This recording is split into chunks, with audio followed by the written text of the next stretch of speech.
The air over Samaria was dry and bitter with dust. For months the wind had blown hot from the east, and the wells were sinking lower each day. Farmers whispered that Baal, the storm god, was angry. Elijah of Tishbe stood in the palace courtyard before King Ahab. His clothes were rough, his beard untrimmed, his eyes fierce from sleepless nights. "The rain will stop," he said quietly. "Not a drop will fall until Israel remembers who she truly serves." Ahab laughed him off, but soon the skies turned to brass. The streams shrank to threads, the animals died in the fields, and the people grew thin and desperate. Elijah vanished into the wilderness. He hid by a small brook, drinking what little water remained and living off scraps. When the brook dried up, he walked north to a foreign town called Zarephath. There he met a widow gathering sticks.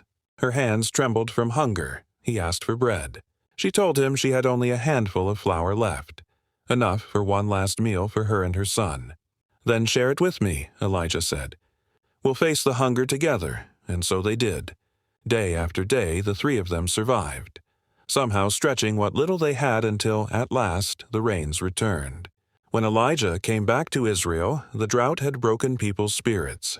He called the prophets of Baal to Mount Carmel for a test. Hundreds gathered, their faces drawn and weary. The sky churned with heavy clouds. The Baal prophets cried out, cutting themselves, begging for fire from heaven. Nothing came.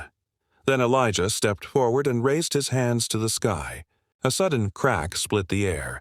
A bolt of lightning struck the altar, flames bursting up as rain began to fall.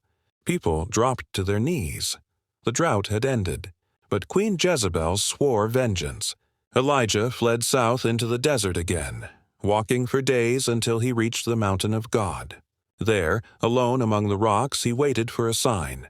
A storm came, wind, fire, thunder, but he heard nothing in it. Then, in the silence that followed, came something else, a whisper, gentle as breath.